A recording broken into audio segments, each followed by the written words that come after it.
Good afternoon, guys. My name is Eric Little.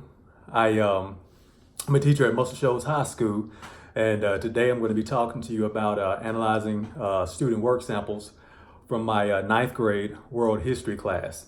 Now, to kind of give you a background of what we were doing during this lesson, this is my lesson two, we were studying World War II, which is probably one of, if not my favorite, time period to study.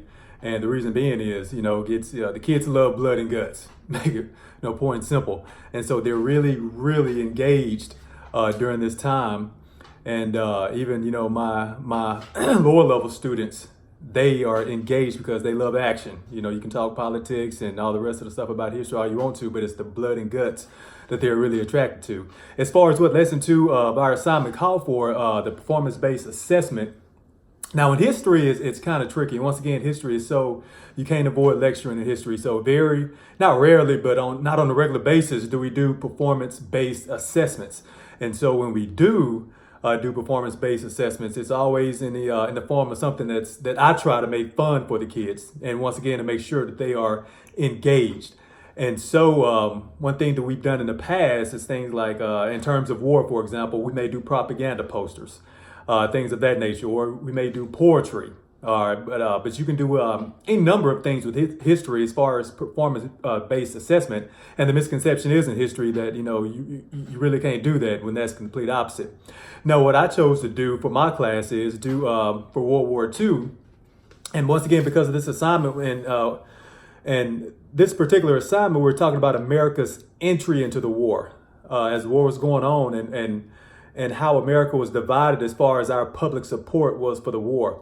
It was not the fact that, when Pearl Harbor happened, everybody jumped on board and said, hey, let's go fight, the Germans and the Japanese. It wasn't like that at all. America being so diverse, a lot of the people, a lot of the countries that we fought, we had citizens in this country during that time that were from those countries. And besides that fact, America was still, there were still divisions as far as what role we should play in the war. And so there were a lot of things done during the war to garner public support, to get the public behind the cause.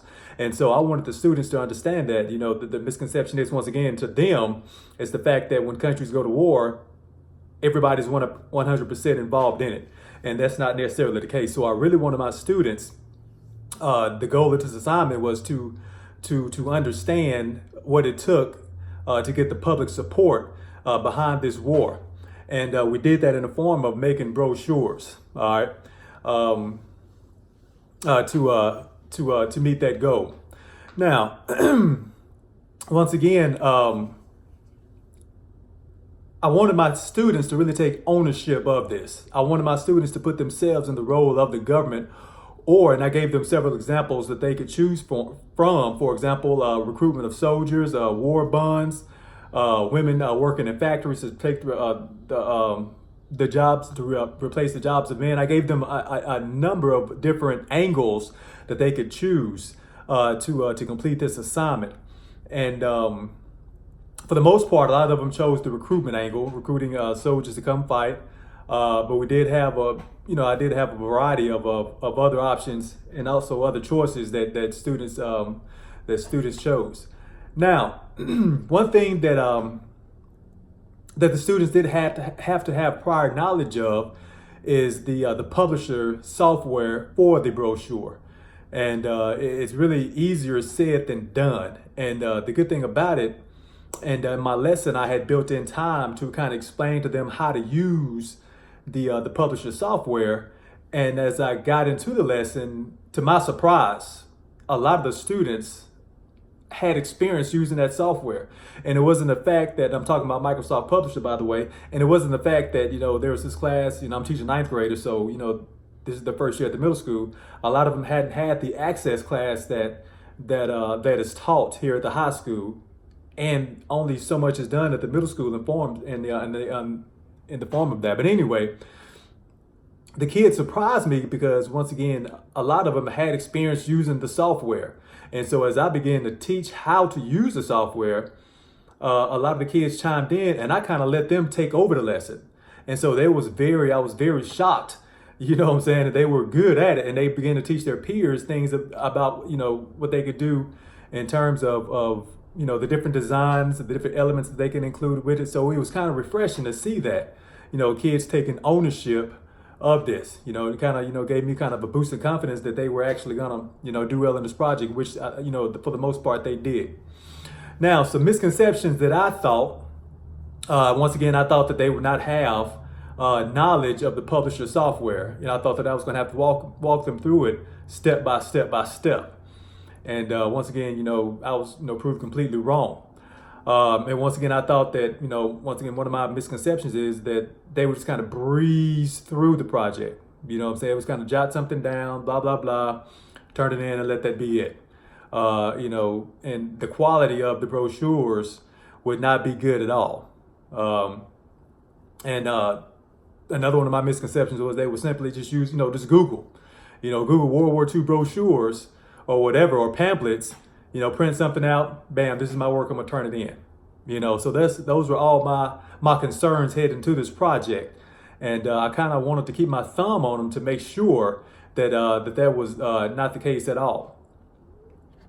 Now, what I wanted them to their thinking to extend on this topic, I wanted them to kind of, once again, to think about, put themselves in a place in that time frame in the 40s when this was going on, 1941, 1942, and to ordinary citizens, not the ones who was in the military, not the ones that were part of government, but the ones who were ordinary citizens.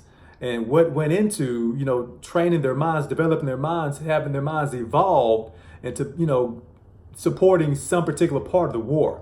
I wanted them to be able to determine, if I were in their shoes, what would it take for me to get involved in this war? I wanted to kind of, just critically think about it, from whatever angle you wanted to take. But what would it take for you to get involved in the war that you may not necessarily, that you may be borderline about? And so, and also, purposely told him, I said, even if you were 100%, you knew that you would support it, pretend like you wouldn't.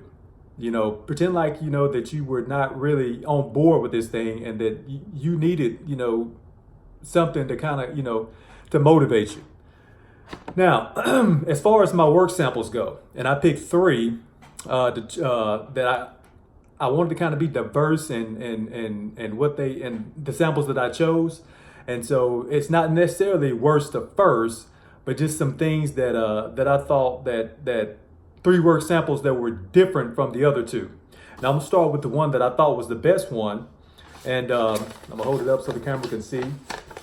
You see it was done in the form of the outside of the brochure is an American flag. Now this one is all about recruiting soldiers to join the Army. All right. And on the inside of the brochure, first of all, it would look like this. All right, American flag once again.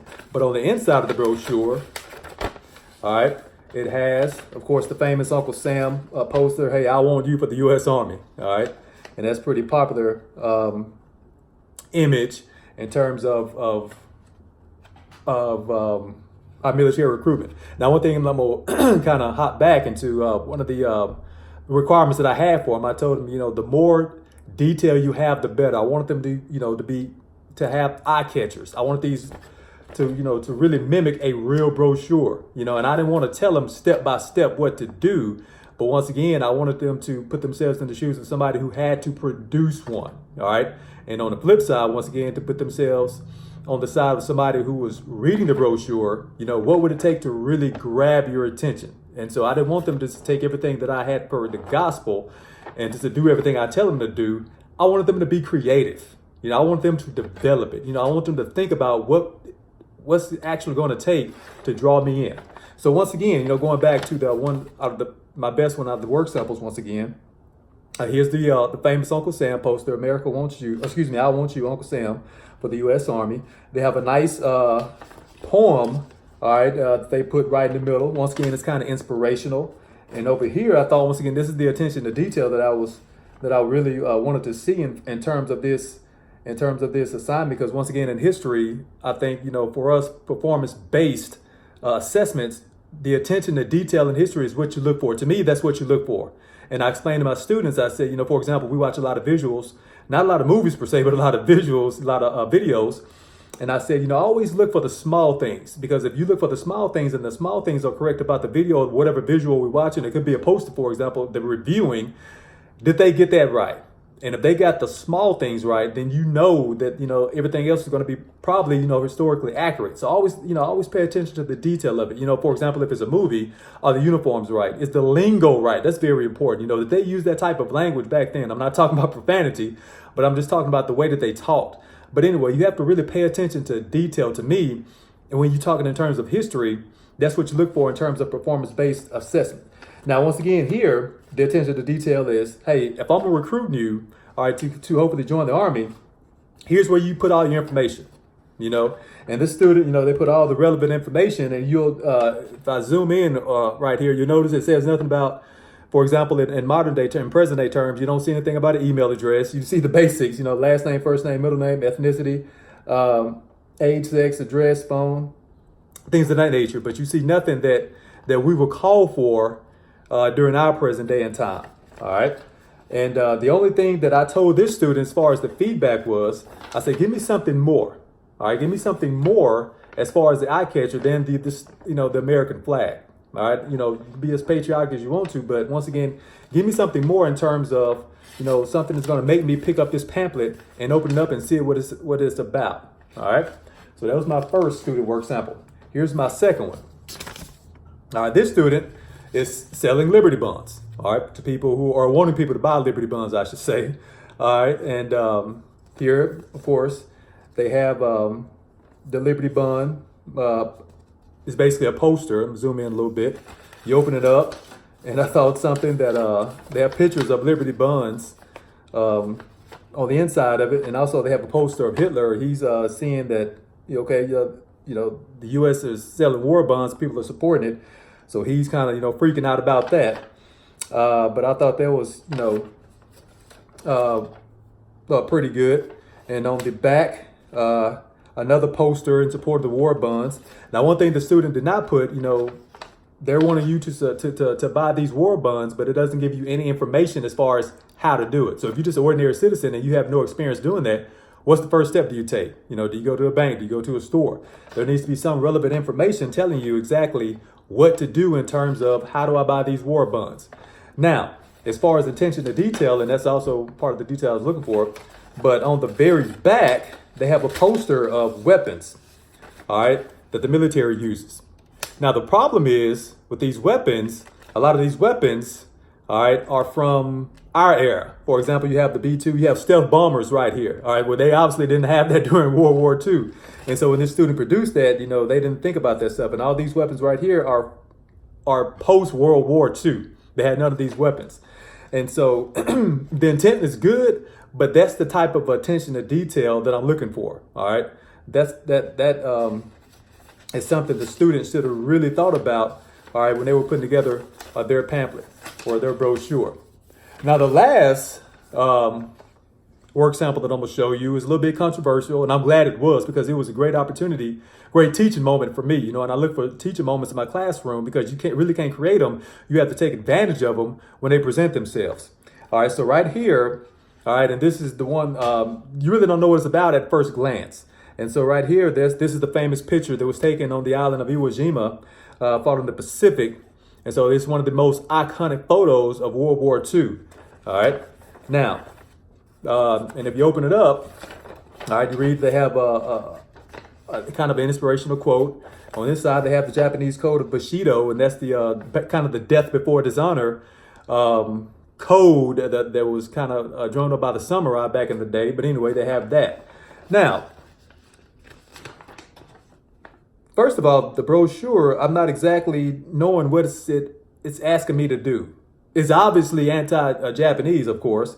But, what is exactly are you wanting me to do? Are you wanting me to join the war, to enlist in the army? Or you want me to buy a bond, or do you want me to work in a factory? I don't know exactly what this brochure is asking about. I don't know exactly what's going on. Once again, attention to detail, this photo, however iconic it is, this was, and once again, we're talking about America's early on entry into the war. But this photo was toward the latter end of the war, middle to latter end of the war. So depending on what you're asking me, you better make sure that this photo is historically accurate in terms of when it was taken and when what your intent was.